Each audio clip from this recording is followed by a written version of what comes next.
Hi everybody and welcome. This is That Twisted Dreams, I'm T-Dreams, and this is Killer Chambers, the interview. So first of all I have to apologize. It's taken me ages to actually do this. This is not my first attempt at doing this either. I did try to actually do this back at the time when I first got the interview done. But what I found was I was getting too distracted with trying to play the game, particularly this game, which requires a lot of focus. So I've decided to try a different method with recording. So here we go. Alright, so the first question that I asked is, who are you guys and what got you started? Their response is, we are Pietro and Carlo, two brothers from Italy, who work in the visual effects industry for movies. In our spare time, we've got a lot of hobbies, one of which is making games. Since we were little kids, we loved computers, and in time, we developed skills in design and programming that led naturally to game development, and our job for the movies. Somewhere around 2013, we approached Unity to see what it was all about. I think we started around the engine's version 4. And after a Pong tutorial and a game made in 2 days for their Flappy Jam on itch.io, we decided to try and make a real game. So, first up, pretty cool, these guys work in movies, they do special effects, that's their thing. I love that, I think that's cool. Well, it's nice to see people coming from that angle.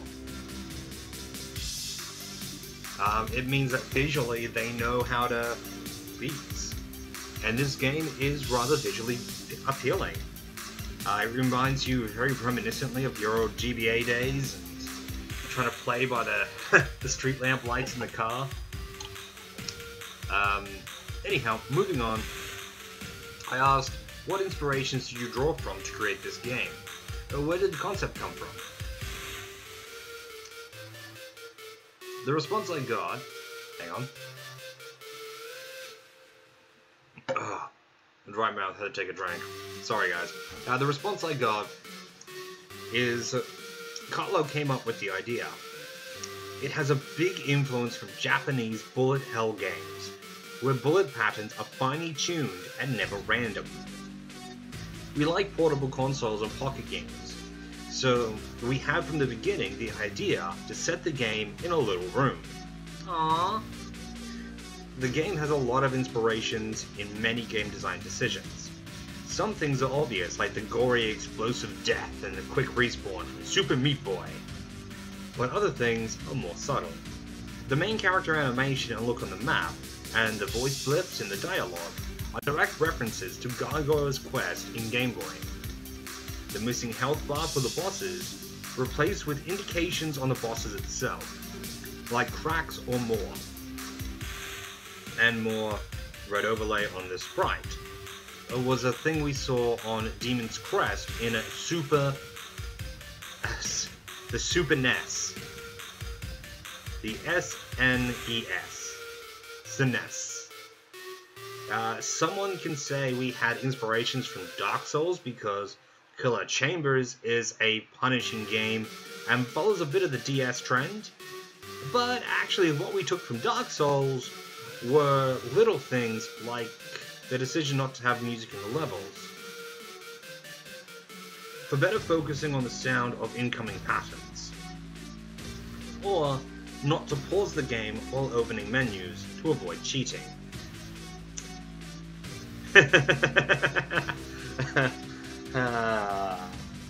I definitely would have tried that if I hadn't have noticed the thing there. It doesn't stop you from screenshotting, though. That's an option.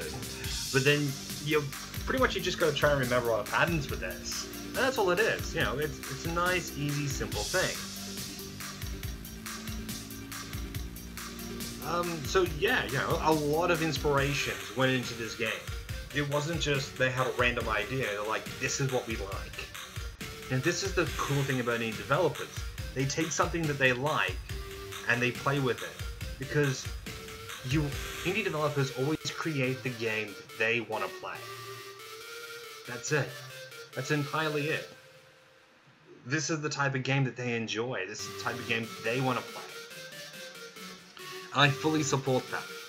That's the whole reason I support indie developers, is because I want to see games that I love get transformed into these amazing concepts. And indie developers are always trying something new. They have to. It's how they keep ahead of the market. So, moving on. Question 3. A thing that seems to be emerging from these interviews is that something happens like a glitch or a bug that actually inspires the dev. So they fix the bug, mimic it, and make it an actual thing. Do you have anything like that?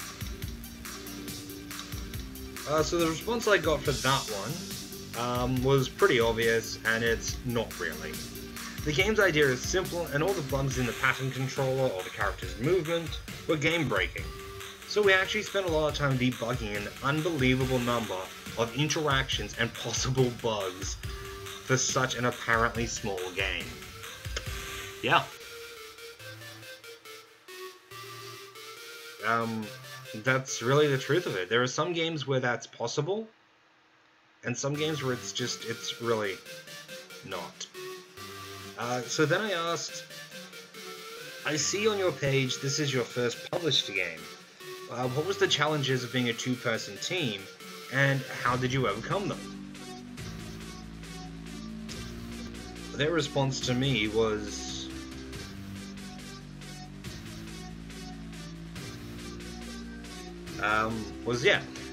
time is the main challenge. We started with a little idea that eventually expanded to lots of levels, hundreds of trap patterns, 5 bosses, hats and items with countless interactions in the game. Just a quick pause there. If you check out their Twitter page, they are constantly posting about the new hats they are adding to this game. It is amazing. Like, they've got this one with a horn where you jump up, you impale yourself into the roof, and it just holds you there for a little bit, which seems almost critical to the game. I'm sure it's not required that you have that, but it would most definitely help in some areas. As well as some that make you invulnerable to every, so many arrow. It's pretty dang cool, you know? Anyhow, moving on, continuing with their answer.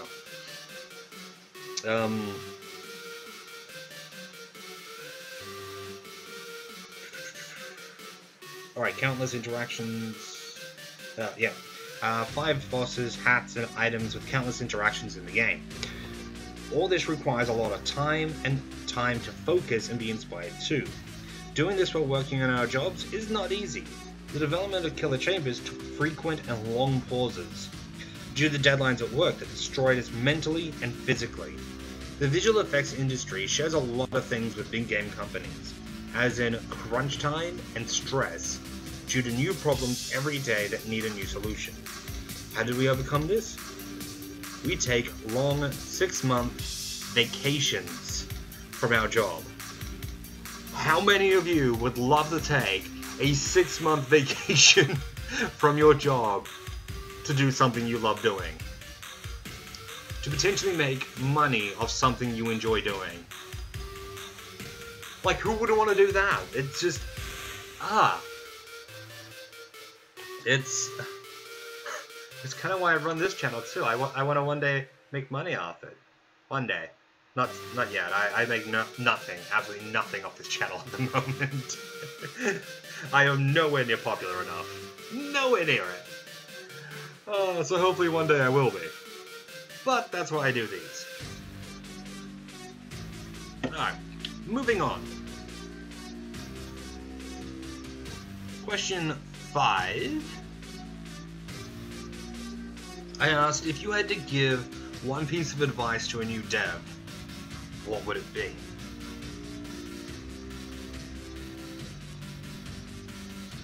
Their response is, be realistic with your goal. It's something we learned well in this first experience. We had a lot of cool ideas, but at some point, you can go on forever, never finishing your project. We dropped a lot of things in the end, and it was for the best. The game has to end, and it's dangerous to enter a loop of, hey, let's add this too. Wrapping up a complete game from start to finish needs more time and effort than you think. So set some deadlines and limit your features according to the size of your team. Oh, I cannot agree with that enough. Currently, you're never gonna see this because I don't post up my picture. One day I might do like a whole morph suit thing and, wear that and make it like a little gimmick. But anyhow, I'm currently wearing a shirt because I studied animation for 2 years. I then went on and did a little bit of it in university, but it was never my main feature. It was something I enjoyed, but it's not something I want to work in, I guess. But it's gonna help with future things. And one of the things that we had when you were planning out your animation, we had to make this 1-minute animation. We had 1 year to make a 1-minute animation. Oh boy, you would not believe it. Just like these guys said, there was so much more time needed for things you just didn't realize. And we had this process, which is very much what they were talking about just now, called killing your babies. Because you would have all these ideas and things that you loved, that you wanted to put into this animation, but it did nothing for the story. And you had to sit there in a room full of people, pitching your entire ideas, and you would pitch out your favorite thing you loved the most, and everyone in the room would just go kill it. And you'd be there wanting to argue and scream and cry, but you couldn't because you knew deep down they were right. And thus you would kill that baby. So, to bring this back to here, sometimes you just gotta stick to your Bible. Every game developer, every animator, for every show, for every game, has got a production Bible. Even films. And it's got everything that needs to happen from A to Z. And that is your rules. Your basic set of rules. Must do this, this, and this.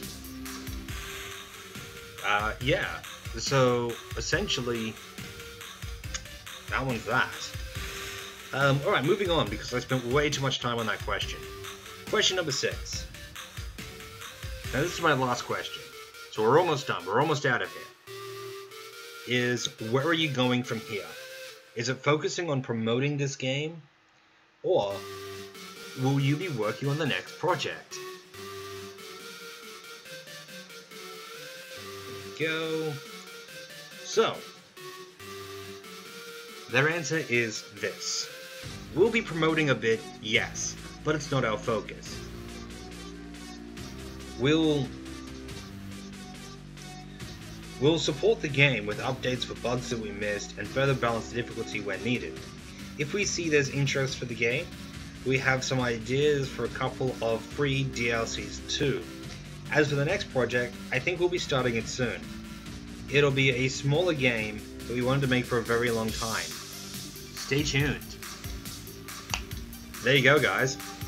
Village Bench will be working on another game. So if you liked this game and you thought this was challenging, they have got a tighter, more compact game coming out just for you. It's going to be a while away, yes, but if you want to support them in making that game, jump onto Steam, get this game. I have put links everywhere. All throughout YouTube, jump onto Markt where we promote the game. That's where my review is up there as well, of this game as well. I had a lot of fun playing this game. I hope you had a lot of fun watching me die at this game continuously, because that's what I did, is just die continuously, as you were probably watching in the background right now, as it's just me dying in the background constantly. Verbally abusing the computer because I am hopeless at this type of game. Anyhow, guys, thank you so much. This has been That Twisted Dreams. I'm T-Dreams, and this was Killer Chambers by Village Bench. The interview. Until next time, keep dreaming.